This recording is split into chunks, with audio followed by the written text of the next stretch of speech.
Hi, everybody. I'm Bob Polk, and you're listening to the Glory Days Podcast.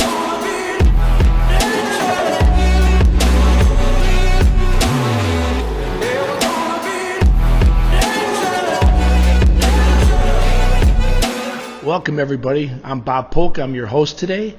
This is episode number 3 of Glory Days Podcast. We are podcasting from Old League Park at East 66 in Lexington. We are inside the Baseball Heritage Museum, which was the old ticket office for the ballpark when it was renovated in 1910. So today we're going to spend a little bit of time talking about All-Star history, how the All-Star game got started, and how it has ties to Cleveland, as this year will be the 6th official All-Star game here in Cleveland, the most of any major league ballpark with only one team in the city. And also there was a precursor to the All-Star game that was here at League Park, and that was played in 1911, I believe. Yeah, it was 1911, July 24th of 1911. It was a benefit for Addie Joss, who was a pitcher of the Indians who had died the previous year. They were trying to do something to help out him and his family. So the Cleveland Naps, they took on a bunch of American League stars in a benefit game. And like I said, that game was in July 24th, 1911. So it's kind of precursor to the All-Star games that were to be. So on that day, they raised almost $13,000 for the Addie Joss family. So that was kind of cool. So let's talk about All-Star history in general, and then we'll go on to the games that were played here in Cleveland. So the first All-Star game actually took place in 1933, and it was in Chicago's Comiskey Park. During that time, the Chicago World's Fair was going on, and they thought it would be a great thing to promote the game. They had lost a lot of attendance. They had lost about 40% of their attendance from the 1920s in the heyday of the game, the Roaring 20s. Then the Depression came along, and that's why they lost about 40% of their attendance. So they were trying to do things to boost attendance and to bring baseball back. And there were some guys that had an idea. There was actually he was a sports editor that had the idea to do this, to bring it back. So he put together the idea of the All-Star game, and he even offered, because everybody was a little skeptical about it, would it work, how much would it cost, would it make money, would it lose money. So he actually offered to pay for anything that went over budget, that if it didn't make money, he would foot the bill for it. So obviously that never happened. It was a great thing. That first All-Star game in Chicago had 47,595 people in attendance, and those tickets, they sold out in 2 days. So that was pretty amazing. I mean, you can imagine all the players of the day that were in there, you know, Babe Ruth, Lou Gehrig, Ty Cobb, Jimmy Fox, the list goes on and on. So after that first year, it was only supposed to be a one-year thing, and you know, they weren't going to do it anymore, but it went so well that they decided to have it every year. They actually skipped the game in 1945 because of World War II, and then in the early 60s, for whatever reason, I wasn't really able to find out in my research, they had 2 games for a couple years, so they would play a game early in July and then later in July. So, like I said, they were trying to do anything to bring back the game, because baseball, you know, they were kind of like, oh, you know, all these players, they're making money, the owners are making money, and here the country is in the midst of a depression. And, you know, it just seemed like they were kind of high and mighty and everybody else was down here. So that was one of the main reasons that they did it. And the people that were buying seats in the 20s, they were buying the box seats, the expensive seats. They were spending money at the ballpark. Well, it turned out with that 40% drop in attendance, also everybody that was going, most of the people, they were just buying bleacher seats. So, imagine that. They were paying 50 cents, so they had to do something.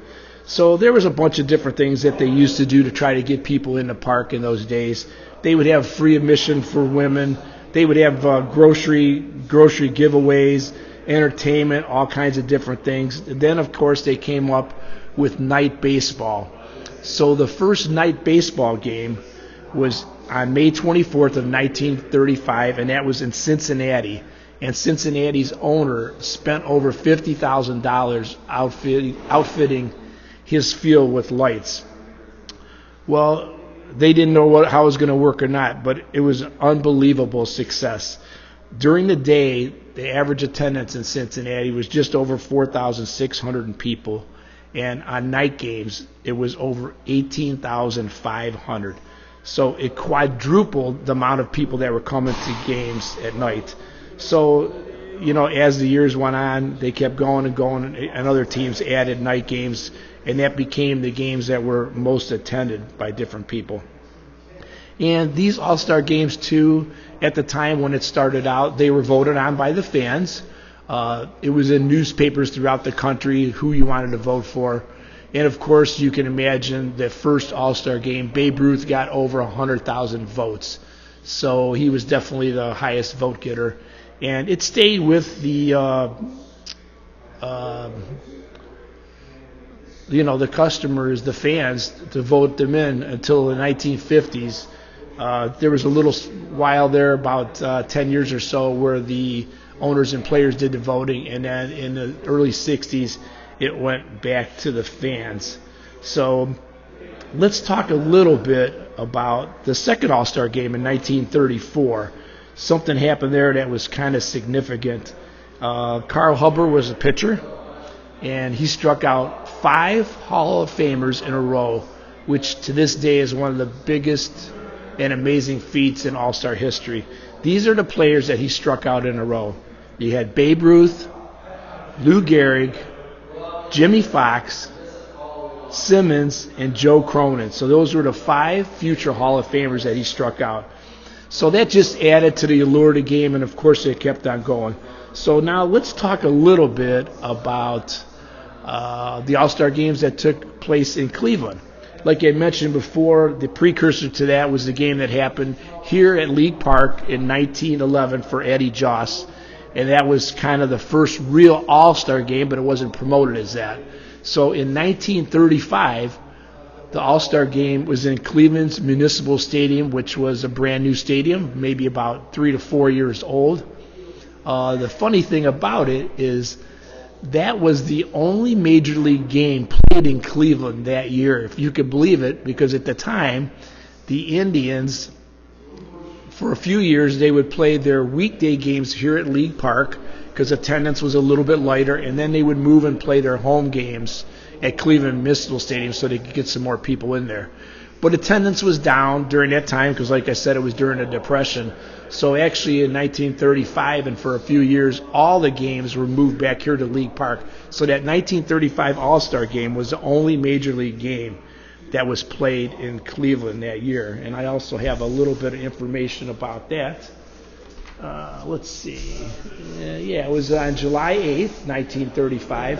And it was a record crowd at that time, 69,381 patrons in attendance. Lefty Gomez of the Yankees and Mel Harder, they held the National League to just 4 hits, and the American League won that game 4-1. Jimmy Fox, the one I talked about earlier, Hall of Famer of the Philadelphia A's, he drove in 3 runs for the American League and had the only home run in that game. So let's go on to the next one. The next game was played here in 1954 at Municipal Stadium on July 13th. 1954, and another record was set that day. 68,751 fans packed the place again for an All-Star game. and they saw Cleveland's own Al Rosen. He hit 2 home runs and drove in 5 runs to tie an all-star record. And actually, the American League won that game 11-9. And it was, at that time, it was the most runs in all-star game history. And it actually is still second. There was a game, I believe, in the late 90s in Colorado where they scored 21 or 22 runs.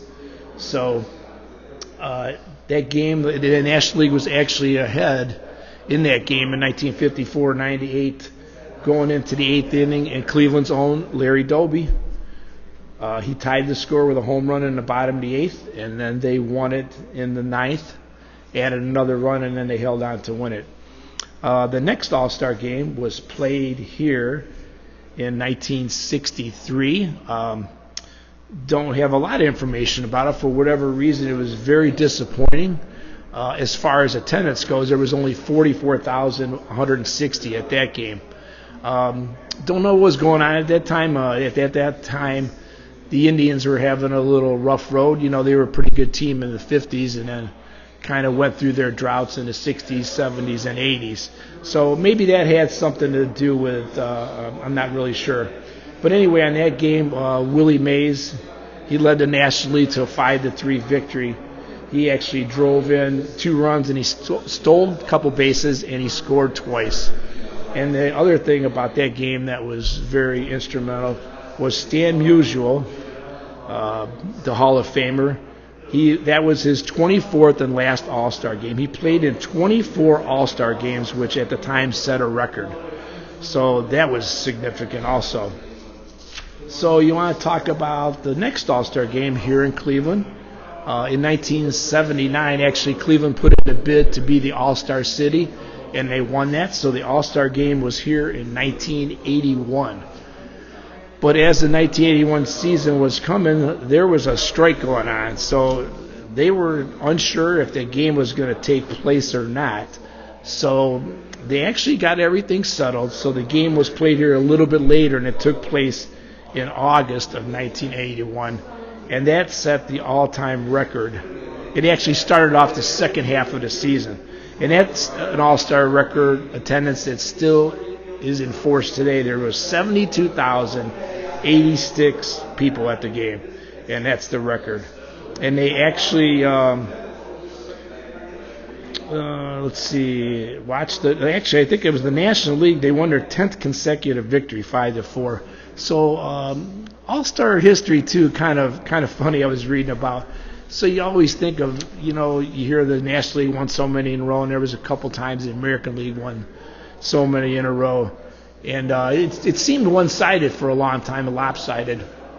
But actually it wasn't. I kind of looked back, and going into this year, there's 89 games that have been played so far in All-Star game history. 44 have won by the American League. 43 have been won by the National League, and there were 2 ties. So that's about as even as you could get. I'm telling you, that's pretty crazy. So memories of All-Star games. I don't know about you guys, but the one that I really remember, and I'm sure a lot of people do, especially if you're here in Cleveland, I was 12, 13 years old, and it was in 1970. The game was played in Cincinnati, and that is the famous Pete Rose-Ray Fosse collision at home plate. The game had gone into the 12th inning, and they were actually in Cincinnati. Pete Rose was on second base, and, he was known as a hard-nosed player. Charlie Hustle was his nickname, and at the time, Ray Fosse was an up-and-coming catcher. Basically, it was his rookie year. He played, I believe, 30-some games a year before as catcher, but 1970 was his breakout year, his first full season as a catcher. So anyway, there was a single hit into center field, and they sent Rose around third. And as he came to home plate, if you watch the video over and over again, you can go on YouTube, it kind of looks like he can't decide if he's going to slide or stand up or barrel into him. It looks like he kind of stumbles, and then he realizes that Ray Fosse is blocking the plate, which that's his job to do. And it was Pete Rose's job to score that run any way he could, and that's what he did. So kind of interesting, that game for sure. That's the one that I'll definitely remember. And the thing about it is, Pete Rose has been interviewed a few times, and he remembers some things this way and some things that way and different things. But what he does remember is that he missed 3 games after that because of the collision. So it shook him up pretty good too. But Ray Fosse, later on, they found out that he separated his shoulder, but he never missed a game. He kept playing because he figured that, hey, this is my job, and this is my job as catcher. This is what I do. At the time, he's making like $12,000 a year, so there's no way he's not going to miss a game. So he kept on playing. So that was kind of interesting. So anyway, of course it did. We don't know for sure if that's what affected his career or was just a catching, but actually that was his best year. After that, he fell off year after year. The funny thing about that, though, was at the time, he had 16 home runs at the break. So there is a chance that he could hit 25 to 30 home runs that year. In the second half, he only had 2 after that. So did the collision have something to do with it? Maybe it did, maybe it didn't. We'll never know. So that's the great part about All-Star Game memory. So if you have one and you want to share it with me, you can leave it with me after you're watching the podcast. It's available on the YouTube channel. You can leave me a message there, or you can leave me a message on the other avenue where you can listen to the podcast on Key on Sports. That's KEE on sports.com. Leave me your memories, and maybe we'll talk about them later in the year on another podcast. So let's get to the next All-Star Game, which was in 1997. Of course, the most recent one here. And we'll remember that one it was at, of course, at Jacobs Field, brand new ballpark, only a few years old. And the hero of that game was Sandy Alomar Jr., voted the most valuable player. He hit a home run, a 2-run homer in the left field bleachers in the 7th inning, and that led the American League to a 3-1 victory. And that place was packed at that time. It was 44,916, which was the record at that time for attendance at Jacobs Field. So that's pretty much the history of the All-Star Games here in Cleveland and how they got started. The All-Star Game this year is going to be on July 9th. They're going to have all kinds of events going on from the 5th to the 9th. They're going to have the Home Run Derby, of course. They're going to have a play ball park set up. I imagine they'll have it set up between Progressive Field and the new Rocket Mortgage Fieldhouse where the Cavs play, that big area there.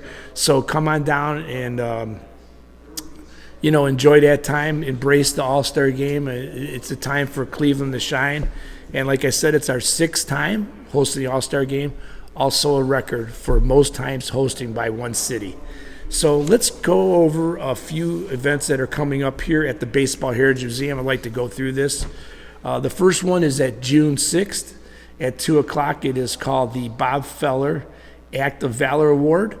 It's a D-Day commemoration, of course, June 6th being D-Day. And Bob Feller, he was recognized as one of the most famous pitchers, and yet he voluntarily enlisted in the military just a few days after the Pearl Harbor attack in 1941. He heard what happened to our country, and he enlisted, and a lot of players along with him went. So he was decorated with 6 campaign ribbons and 8 battle stars while serving on missions in both the Pacific and the North Atlantic. So there's going to be more details to come on this event, what's going to be going on. But it is going to be here at League Park, Thursday, June 6th at 2 o'clock, so make it out here for that. This next one I'm really excited about. I learned about it right before we finished our last podcast. They dropped out some information. It is called the First Pitch of Summer. So it's hosted by the Greater Cleveland Sports Commission. It's going to be here June 8th at 10 a.m. to 2 o'clock. It's going to be an all-day celebration here at the park. It is free. They are going to have all kinds of different events going on here. Let's see. What are they going to have here? They're going to have music, entertainment. They're going to have baseball-themed games. There'll be tours of the museum, tours of the field, League Park. There's going to be vendors here, food trucks. I also hear there's going to be some autograph sessions with some old-time Cleveland Indians. This is all free to the public, so come out here and join that. The really exciting part about it is it's called First Pitch of Summer. Later on that afternoon, the game ball that is going to be used for that day's Cleveland Indians Yankees game is going to be right here at League Park, and there's going to be over 1,000 people basically playing catch from here to Progressive Field. They're going to throw the ball. It's going to be about 3 miles from person to person, all the way to Progressive Field to start off the Indians-Yankees game that afternoon. So that sounds pretty exciting. Get your kids involved, your grandkids, parents, anybody's invited to do that. Actually, there's a few easy ways to sign up for that. You can go to the First Pitch of Summer website and sign up there. Or kids, you can go to any Cleveland Rec Center and sign up there. Also, a way you can sign up is you can call 216, that's 479-6226. Call 216-479-6226. And that is called First Pitch of Summer. And I hear that the first 1,250 people that get signed up for that will get a free event T-shirt. So that should be a fun day with a lot of things going on here at the park. Participate in the throw over there to Progressive Field and catch the Indians game with the Yankees. And one more program here I wanted to tell you about. On June 15th, there are going to be some authors here of a new book called The 1995 Cleveland Indians, The Sleeping Giant Awakes. It's put on by the Cleveland History Days program. And like I said, the authors and editors are going to be here. It is the biographies of the players, coaches, and the broadcasters of all those great teams in the middle 90s, especially the 1995 team that won 100 games on a shortened season. So anyway, thanks for listening. This is going to pretty much wrap up our podcast on All-Star history today. Stick around for a couple minutes after the podcast. Like we're going to try to do every week, we're going to show you a different area of the museum, give you a flavor of what's going on here at the Heritage Museum. We want you to get out here and check it out. It's a free event, very inexpensive to join up as a member. If you're a senior, it's $15. I believe it's $25 for an individual and $35 for a whole family for the year. So to sign up, it's cheaper than getting a game ticket. So come out here and check it up. Anyway, thanks for listening. Don't forget, stick around for the couple-minute little teaser here at the end, and we'll see you next time. Hi, everyone. My name is Ricardo Rodriguez. I'm the curatorial intern from Johns Hopkins University here at Baseball Heritage Museum. I'm going to tell you a little bit about this new exhibit that we just had open up last Saturday. It's a 1/16th scale model of League Park. It was created in 1999 by artist and model maker Larry Walchuk. He donated it originally to the Bob Feller Museum in Van Meter, Iowa. The museum closed, and it made its way to the collections room of the Cleveland Indians, where it is now on permanent loan to the Baseball Heritage Museum. Yeah, so this is a really great thing of what it looked like around 1910 when they redid the park. Am I correct? It's around 1910, I believe, right? Yeah, it started out as a concrete structure in 1891. 1910, it was renovated into pretty much what you see in front of us. So I'm just going to kind of take you around so you get the dimensions of the ballpark. And if you come out here to visit the Baseball Heritage Museum and League Park, the field is in the exact same spot that it was when it was built back in 1891, and of course the renovation in 1910.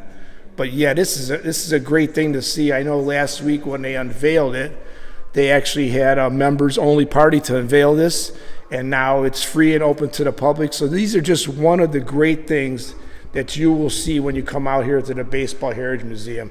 So come and check it out. I'm going to get you a couple photos below this too of what the area looked like back in that time. And this is the ticket office, and this is where we're at right now. We're inside here podcasting live from here. So get out to the Baseball Heritage Museum.